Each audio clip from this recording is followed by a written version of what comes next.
Well, hello. This is Byron, reaching you guys from Albuquerque, New Mexico. And I'm with my colleagues Jessica Bush out of North New Jersey and Chris Lean out of San Diego, California. And we're coming to you from Tutor Doctor's College Corner. And we're real eager to get together with you today and talk about the importance of AP testing and the preparations that are involved with that. So that's going to be the direction of our conversation today. Welcome, Jessica. Welcome, Chris. Hi, everybody. Thanks, Byron. Yes, thank you, Byron. Awesome. Okay, well, thanks for being here. So, this is the time of the year where families and students want to be thinking about AP testing, particularly those who would be higher achievers, where having that AP or good performance on their AP is really going to make a difference in their college admissions process. So, let's talk about to start with, why the AP tests matter, and what is the impact on college credit. So, who would like to take that up with me? Chris, go ahead. Thank you. Thank you. Yeah, AP is very important for a lot of different reasons. It means a lot more than just accelerated push. It's advanced placement. And just as it sounds, you can have advanced placement in college classes, typically during the freshman year. For instance, if somebody does extremely well in an AP English type of class, that may mean that they become exempt from, say, English 101, possibly even 102. Same if you take other humanities courses. And the more advanced humanities courses, you may be able to get out of more of them. Always check the admissions policy of the individual universities and colleges that you're applying to. Some are very open to that, some are more restrictive. And it can vary based on whether it's humanities or math or science. So always take a look. But what is universal is, number one, the student is going to realize and experience much more rigor.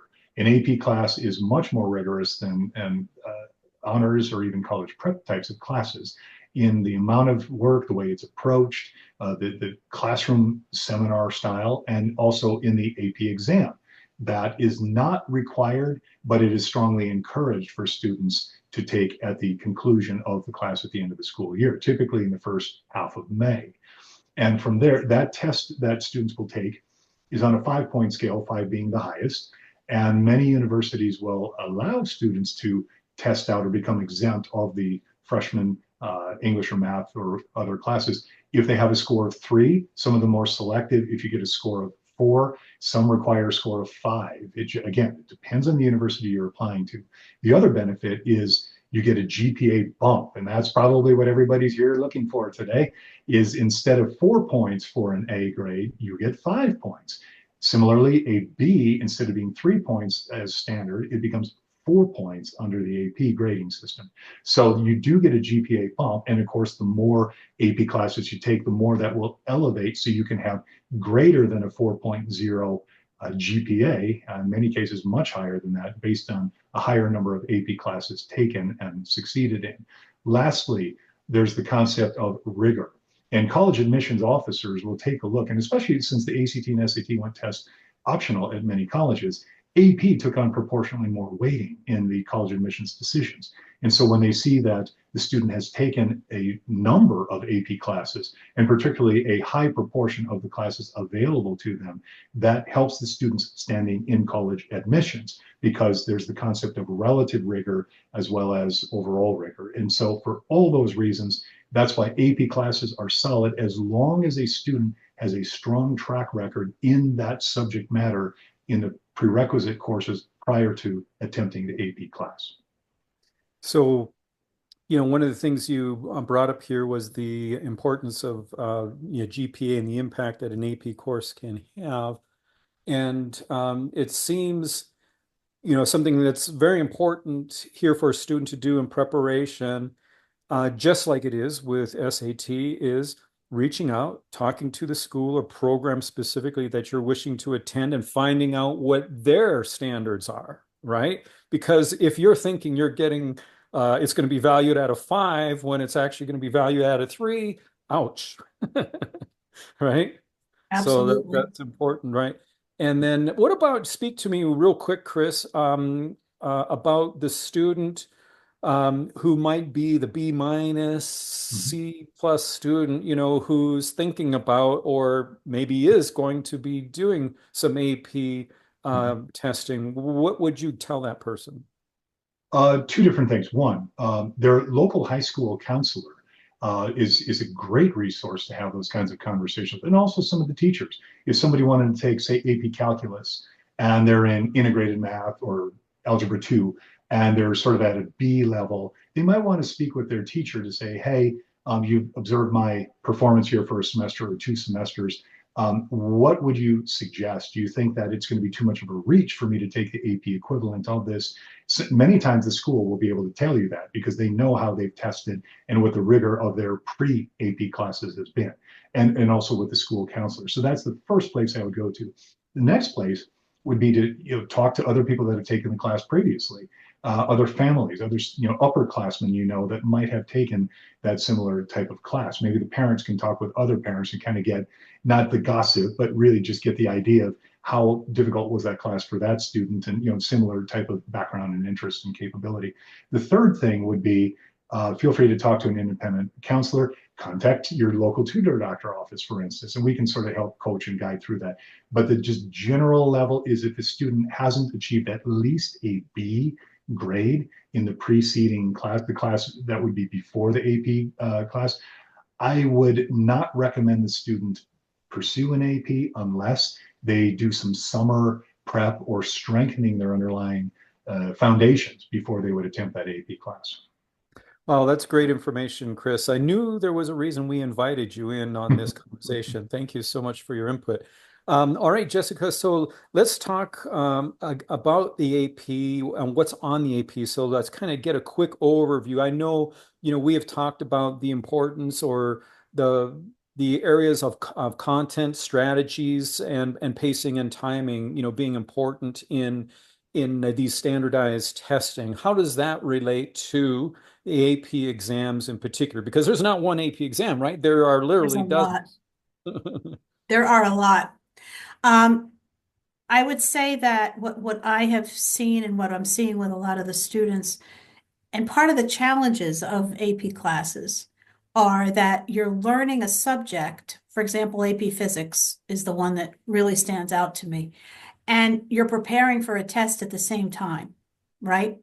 And that can be a real challenge. And that's why some of the students need help and support, because the teacher is teaching a college level physics class so quickly, and going through so much material, and the pace is so fast that many times the students need reinforcement of those concepts, right? And they're preparing for the test at the same time.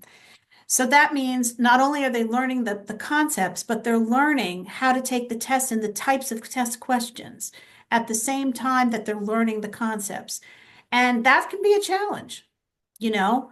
And I see through the different students and that we've had, depending on your teacher, they could start, with the concepts of, say, physics, and they have projects and they have tests and they have quizzes, but they also have to start to prepare them for the AP test, because that's the ultimate, which happens typically the first 2 weeks in May, right? So it depends on when the teacher starts to give them and infiltrate practice questions into the class. Some teachers I've seen start up in the very beginning, and some teachers I've seen don't start till maybe even winter or spring, which can be a problem because the kids may not necessarily be prepared for the test. They may have been learning the concepts, but they're not necessarily prepared for the test. So yes, practice problems and practice tests are really important because it helps the student understand what are they actually going to ask for on this test, right? Mhm. And that's why they need to prepare the actual, with the actual practice problems and learn the practice problems and the tests. So I hear There's you one talk. additional wrinkle with that as well. Here in California, there are a number of schools and throughout the nation that have what's called the 4x4 or the quarter system, where a student might have an AP class, say AP Physics, in the fall, and that fall semester wraps up before Christmas. Well, then they don't have it. It's taken the full year class and jammed it into one semester. So then they have to take the AP exam for that class in the first half of May, as Jessica just mentioned. So they've got basically at least a 4, maybe 5 month layoff from that material. So at some point in the late winter or early spring, they're going to need to refresh themselves and begin preparation for that test. They've learned it in double speed, so there might very well be a lot of different things that they've either lost along the way or didn't really have deeply learned. They learned enough to get through that. So when they go through, it's much more than just preparation of how, for the test taking strategies and the pacing and timing. They also have to cement the foundational material. So we always recommend in those scenarios, it's really important for a student to consider right around Valentine's Day is a good milestone to start thinking about preparing maybe once, twice a week, and use a good resource material in addition to resources from the school. But that's really needed to make sure that they're going to have a very nice high score for the AP so they can have the rewards of all the hard work that they put in. Well, what you're saying, Chris, is interesting because for all of us out there in the different parts of the US, we have to see we have never, ever had an AP class that's only half a year, ever, in the Northeast. So if you're going to take it around here, if you're going to take an AP class, we never have it half a year. It's always the full year.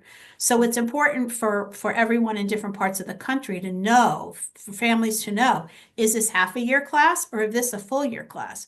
Because that's even more with a half a year class, they're going to need support. Well, so yeah, here again, we're talk to the people who know, right? Your college counselor, talk to the schools. Talk to us.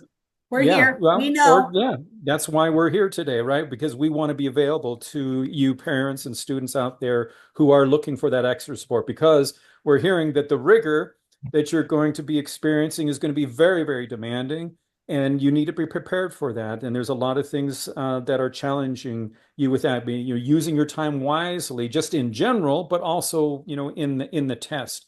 But we don't want to make this too long here. So let's go on to our third topic that we want to talk to. And I'll let both of you speak to this as you please here.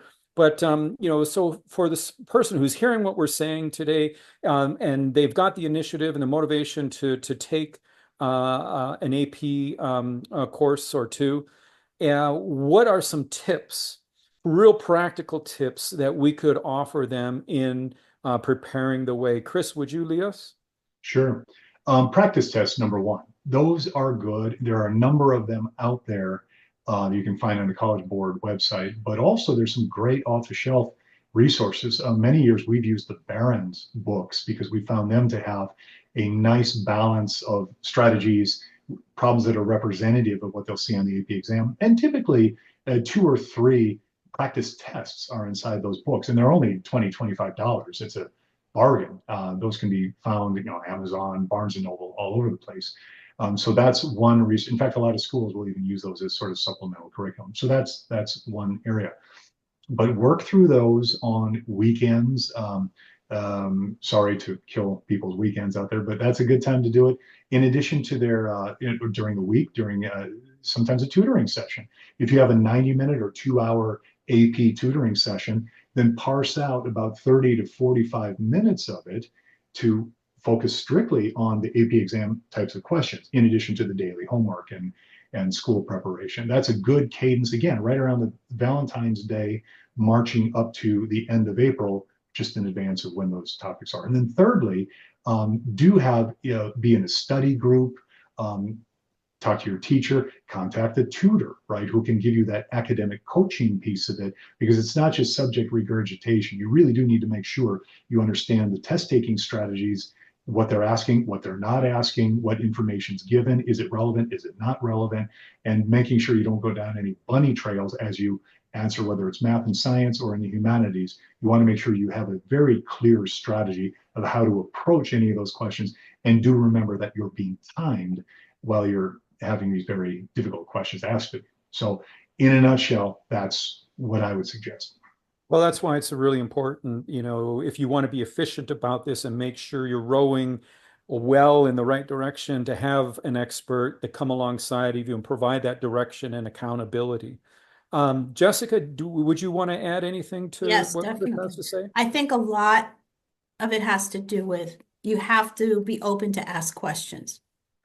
If you don't understand, or if something's going too fast, or the teacher's cruising through a section that you need to ask questions, either to your teacher, to your peer group, if you have a study group, or to your tutor. Don't be intimidated that you don't want to raise your hand and say, oh, you're gonna, people are gonna assume that you're not smart, because you're asking a question. You have to ask questions. The other thing I think that's really important is balancing, understanding how important it is in so many ways to balance. Once you start on this heavy duty AP prep, you've got to learn how to balance your downtime, and you've got to be able to take brain breaks and get enough sleep, because that's what I see a lot of the kids are not. And when you don't have enough sleep, your brain's not gonna retain the same amount of information. Well, Which I especially also with think, Chris wanting them to work on weekends. well, yeah, There's always one of those in every crowd. Yes. and that's okay. They can work on, especially Yep. Sunday is a really important, tutor day for us, Mhm. and, for a lot of the high achieving kids. But that doesn't mean, you start at like 8 in the morning, but they're gonna really need to learn how to balance. And not just balance what they're learning and the test preparation, but balance their downtime as well. And if Great. I can just add one quick thing, Jessica, I really appreciate you mentioned the balance thing, the non-academic, right, the rest of life perspective. And so this one's sort of a call out to parents. We have a lot of, through the years, a lot of parents and a lot of students who put so much undue pressure on the student that, oh my gosh, all this money's riding on it and time and getting through school. They put so much pressure, not only on the class, but especially on this 90-minute period of time when they go to take an AP exam, right? And these are what, 15, 16, 17-year-old students in most cases, right? They're taking a college level final exam, if you will, in terms of the rigor, and with all the other stuff added to it. So I like to say, everybody chill on this, right? Parents, don't be more in the accommodation area, be in the encouraging. Hey, what can I help you do, student, to thrive? If you see your student is grinding, just as Jessica said, and spending way too much time, suggest to them they take a break. Suggest them it's okay if you take some downtime. It's really be there to guide not only their academic health, but their mental health, their physical health, spiritual health, all of that. Don't put so much effort on these. That's the one mistake I think too many students and too many parents place, is that this test it's a life or death matter, and it certainly is not. And that's the number one message I want to convey is support is needed. Right. It's an opportunity to help themselves and better position themselves for the dream that they're pursuing. And talking to professionals, talking to your counselor, talking to the schools, all those things will help. Well, we just want to say thank you for joining us today. This was the first of Tutor Doctor's College Corner. We'll be offering you monthly updates. And so we hope that you'll come back and take a look, and you'll get more information about SAT, ACT test prep, and more of the things that are important in your college preparation. So we're located throughout the country, in just about every state, if not every state. You can catch Jessica in North New Jersey. You can catch Chris in San Diego. And of course, I'm here in Albuquerque, New Mexico. But you may reach us at our 800 number, which is 800-488-8677, or you can go to our website, which is tutordoctor.com. Thanks so much, and we'll look forward to next time.